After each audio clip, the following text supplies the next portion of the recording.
ಶ್ರೀರಾಮೋತ್ಸವ ಈಗ ಅಯೋಧ್ಯೆಯಲ್ಲಿ ಆಗೋಕ್ಕೆ ಕ್ಷಣಗಣನೆ ಆರಂಭವಾಗಿದೆ, ದಿನಗಣನೆ ಇದೆ. ಇನ್ನು 11 ದಿನಗಳಲ್ಲಿ ಆದ ನಂತರ ಆರಂಭವಾಗುತ್ತೆ 22ನೇ ತಾರೀಕಿಗೆ.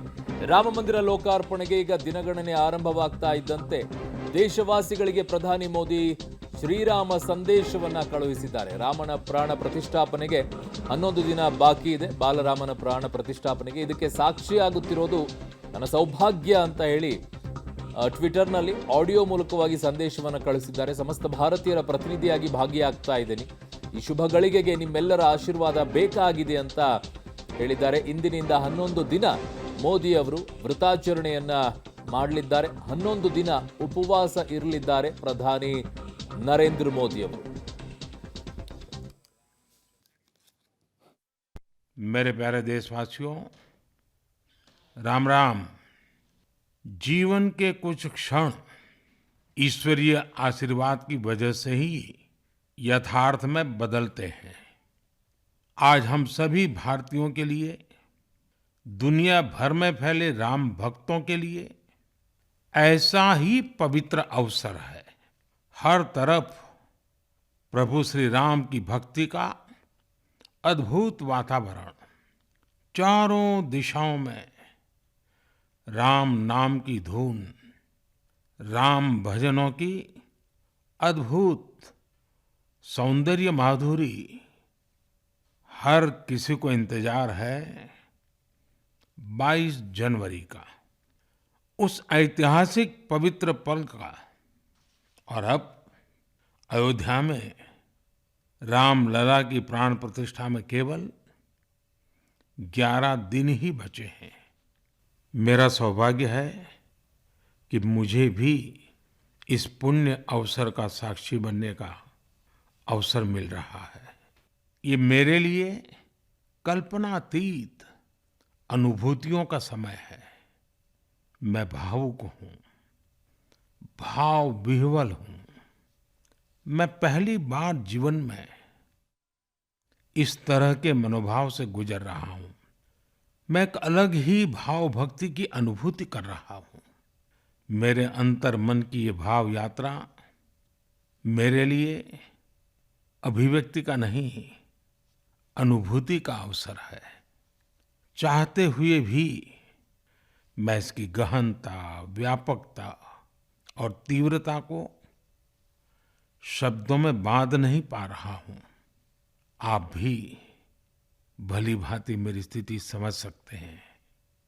जिस स्वप्न को अनेकों पीढ़ियों ने वर्षों तक एक संकल्प की तरह अपने हृदय में जिया, मुझे उसकी सिद्धि के समय उपस्थित होने का सौभाग्य मिला है।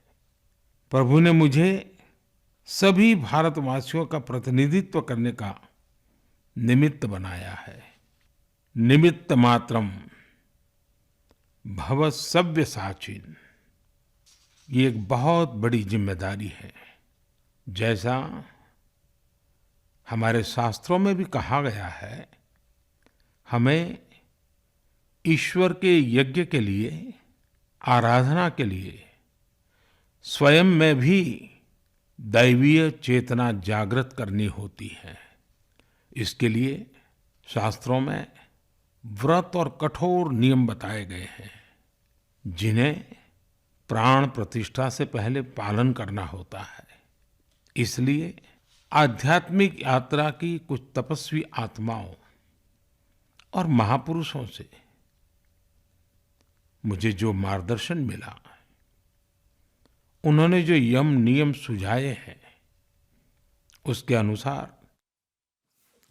ನನ್ನ ಸಹೋದ್ಯೋಗಿ, ದೆಹಲಿಯ ಸಹೋದ್ಯೋಗಿ ಶಬೀರ್ ನಡಗುಂದಿ ನನ್ನ ಸಂಪರ್ಕಕ್ಕೆ ಸಿಗ್ತಾ ಇದ್ದಾರೆ. ಶಬೀರ್, ಈ ಆಡಿಯೋದಲ್ಲಿ ಕೇಳಿಸ್ಕೊಳ್ತಾ ಇದ್ರೆ ತುಂಬ ಭಾವುಕರಾಗಿ, ಏನು ವಿವರಣೆ ಮಾಡೋಕ್ಕೆ ತುಂಬ ಕಷ್ಟ ಆಗ್ತಾ ಇದೆ ನನಗೆ ಅನ್ನುವಂಥ ಮಾತುಗಳನ್ನು ಪ್ರಧಾನಿಗಳು ಹೇಳ್ತಾ ಇದ್ದಾಗ ಅದನ್ನು ಜನನೂ ಅರ್ಥ ಮಾಡ್ಕೊಳ್ತಾರೆ ಅನ್ನುವಂಥ ಅರ್ಥದಲ್ಲಿ ಹೇಳ್ತಾ ಇದ್ದಾರೆ. ಅಂದರೆ ಈ 11 ದಿನಗಳವರೆಗೂ ಕೂಡ ಅವರು ವೃತಾಚರಣೆಯನ್ನು ಮಾಡೋದನ್ನು ಹೇಳಬೇಕಾಗಿತ್ತಾ, ಅಥವಾ ಯಾವೆಲ್ಲ ಟೀಕೆಗಳು ದೇಶದಲ್ಲಿ ಅನೇಕ ಕಡೆಗಳಲ್ಲಿ ಬರ್ತಾ ಇದೆ, ಪ್ರಧಾನಿಗಳು ಯಾಕೆ ಹೋಗಿ ಪ್ರಾಣ ಪ್ರತಿಷ್ಠಾಪನೆಯನ್ನು ಮಾಡಬೇಕು, ಈ ರೀತಿಯಾದಂಥ ಮಾತುಗಳು ಬರುತ್ತೆ, ಅದಕ್ಕೆ ಉತ್ತರವನ್ನು ಈ ಮೂಲಕನೂ ಕೊಡ್ತಾ ಇದ್ದಾರಾ ಅಂತ? ಅರುಣ್, ಪ್ರಧಾನಮಂತ್ರಿ ನರೇಂದ್ರ ಮೋದಿ ಅವರ ಕಮಿಟ್ಮೆಂಟ್ ಇಲ್ಲಿ ಕಾಣಿಸ್ತಾ ಇರುವಂತದ್ದು ನಾವು ನೋಡಬಹುದು. ಯಾಕಂದ್ರೆ ಬಹಳಷ್ಟು ಟೀಕೆಗಳು ಬರ್ತಾ ಇದ್ದಾವೆ. ಪರೋಕ್ಷವಾಗಿ ಪ್ರಧಾನಮಂತ್ರಿ ನರೇಂದ್ರ ಮೋದಿ ಅವರು ರಾಮಲಲ್ಲನ ಪ್ರತಿಷ್ಠಾಪನೆ ಮಾಡುವಂತದ್ದು ಸರಿಯಲ್ಲ ಅನ್ನುವಂತ ಆಕ್ಷೇಪಗಳು ಕೂಡ ಕೇಳಿ ಬರ್ತಿದ್ದಾವೆ. ಇಂಥ ಒಂದು ಸಂದರ್ಭದಲ್ಲಿ ಈ ಒಂದು ಆಡಿಯೋ ಬಿಡುಗಡೆ ಏನಿದೆ ಇದು ಸಾಕಷ್ಟು ಮಹತ್ವವನ್ನು ಪಡೆದುಕೊಳ್ಳುತ್ತೆ. ಈ ಒಂದು ಆಡಿಯೋದಲ್ಲಿ ಪ್ರಧಾನಮಂತ್ರಿ ನರೇಂದ್ರ ಮೋದಿ ಅವರು ಹೇಳ್ತಾರೆ, ಪ್ರಾಣ ಪ್ರತಿಷ್ಠಾಪನೆಗೆ ಬೇಕಾದಂತಹ ಎಲ್ಲ ನಿಯಮಗಳನ್ನ ಕೂಡ ನಾನು ಈಗಾಗಲೇ ಪ್ರಾರಂಭಿಸಿದ್ದೀನಿ, ಮತ್ತೆ ಇವತ್ತಿನಿಂದ ಕೂಡ ವ್ರತವನ್ನ ಕೂಡ ಆರಂಭಿಸ್ತಾ ಇದ್ದೀನಿ. 11 ದಿನಗಳ ಕಾಲ ನಾನು ವ್ರತದಲ್ಲಿರುತ್ತೇನೆ. ವಿಶೇಷವಾದಂತಹ ಒಂದು ಅನುಷ್ಠಾನವನ್ನ ಇವತ್ತಿನಿಂದ ಆರಂಭಿಸ್ತಾ ಇದ್ದೀನಿ.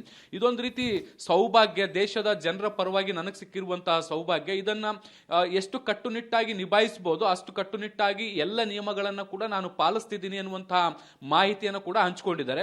ಮತ್ತೆ ಇಡೀ ದೇಶದ ಜನರಿಗೆ ರಾಮ ಮಂದಿರ ಎಷ್ಟು ಮಹತ್ವದ್ದು ಮತ್ತೆ ಅದರ ಜೊತೆಗಿನ ಭಾವನೆಗಳು ಹೇಗೆ ಬೆಸ್ತುಕೊಂಡಿದ್ದಾವೆ, ಮತ್ತೆ ಈ ಒಂದು ಹಂತದಲ್ಲಿ ನಾನು ಎಷ್ಟು ಇದಕ್ಕೆ ಮಹತ್ವವನ್ನ ಕೊಡಬೇಕು ಅನ್ನುವಂಥದ್ದನ್ನ ಕೂಡ ಅವರು ಜನರಿಗೆ ಅರ್ಥ ಮಾಡಿಸುವಂತ ಪ್ರಯತ್ನವನ್ನ ಕೂಡ ಈ ಒಂದು ಆಡಿಯೋದಲ್ಲಿ ಮಾಡಿದ್ದಾರೆ. ಮತ್ತೆ ಮಾತನಾಡುವಂತ ಸಂದರ್ಭದಲ್ಲೂ ಕೂಡ ಅವರು ಭಾವನಾತ್ಮಕವಾಗಿ ಮಾತನಾಡಿರುವಂತದ್ದನ್ನ ಕೂಡ ನಾವಲ್ಲಿ ಕಾಣಿಸ್ತಾ ಇರುವಂತದ್ದು. ಹೀಗಾಗಿ ಪ್ರಧಾನಮಂತ್ರಿಗಳ ಒಂದು ಕಮಿಟ್ಮೆಂಟ್ ಮತ್ತೆ ಈ ಒಂದು ಪ್ರಾಣ ಪ್ರತಿಷ್ಠಾಪನೆಗೆ ಬೇಕಾದಂತ ಎಲ್ಲ ಅಗತ್ಯ ತಯಾರಿಗಳನ್ನ ಕೂಡ ಪ್ರಧಾನಮಂತ್ರಿಗಳು ಮಾಡ್ಕೊಳ್ತಾ ಇದ್ದಾರೆ ಅನ್ನುವಂಥದ್ದು ಅದರಲ್ಲಿ ಯಾವುದೇ ರೀತಿಯಾದಂತಹ ಸಂಶಯಗಳಿಲ್ಲ ಅರುಣ್. ಓಕೆ.